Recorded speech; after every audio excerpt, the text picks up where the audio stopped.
Hello, welcome to the Astrology and Spirituality show for Thursday, the 24th of December, Christmas Eve. What an exciting time of year this usually is, especially if children are around. That creates that sense of anticipation and excitement.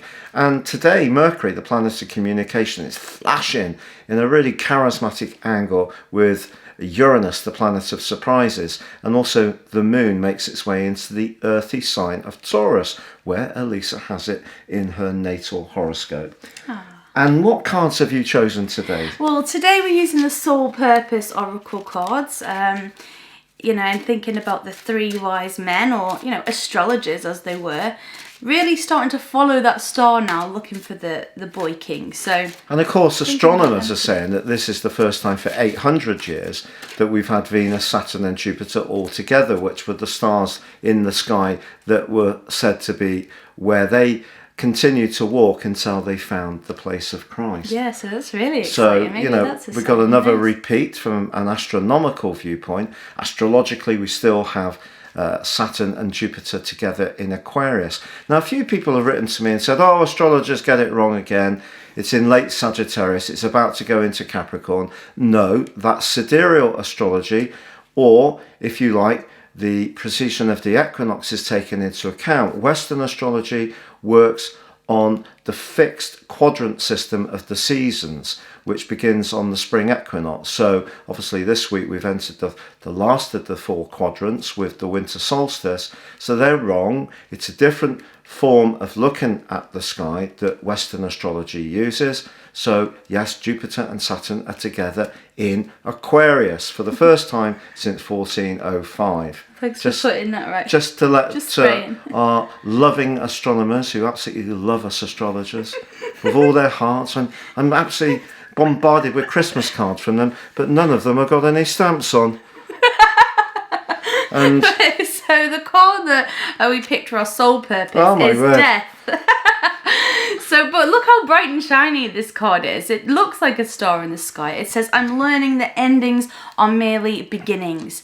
This idea of these cycles.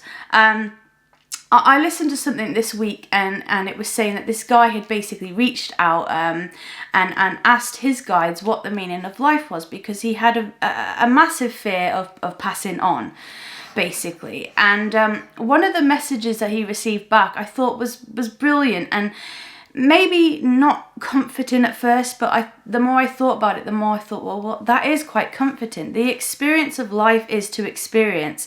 When we're a child, we have so much joy and anticipation for what's to come. The older we get, it's not that the joy dissipates, but we've reached certain milestones in our life, so it's not quite the same as how we felt when we were 5 and we could have been anything. And so the idea of this rejuvenation of passing on is so that life doesn't get boring for us. Because imagine if we all lived forever, how stagnant that would be. Our souls would be craving a new experience. And so we have these mini cycles in our lives without having to pass over that just say to us, if things do need to change, if we want to change things, rejuvenate. We have to rejuvenate those things, transform those things. Phoenix-like. Yeah. And also, this is a time when we can feel particularly sentimental for people who are no longer with us. We were talking about my sister today, who passed 4.5 years ago, Jenny. And, Elisa's dad died 2 years ago. And, so they're part of our conversation the whole time. So it's obviously a very poignant time for many of us, Christmas. It's not necessarily all about what it's portrayed on the TV in the joyous sense. And if you're alone, of course, this Christmas, and our thoughts go very much out to you if you are not choosing to be alone. Some people might be content with that. But for a lot of people, that's a reality they're having to grapple with, which may feel very sort of bleak, but actually the new life will come eventually. And for a lot of people, that has been their experience for many years. Yeah. Not just this year.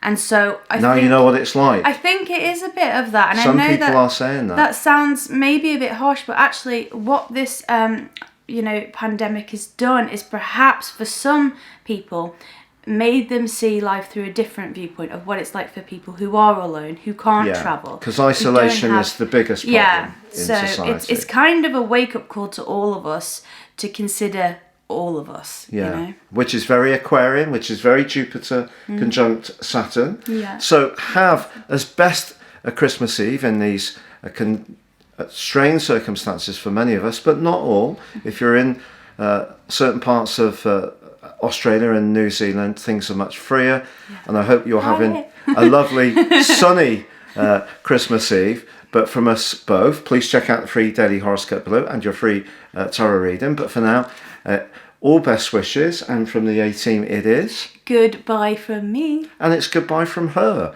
Goodbye.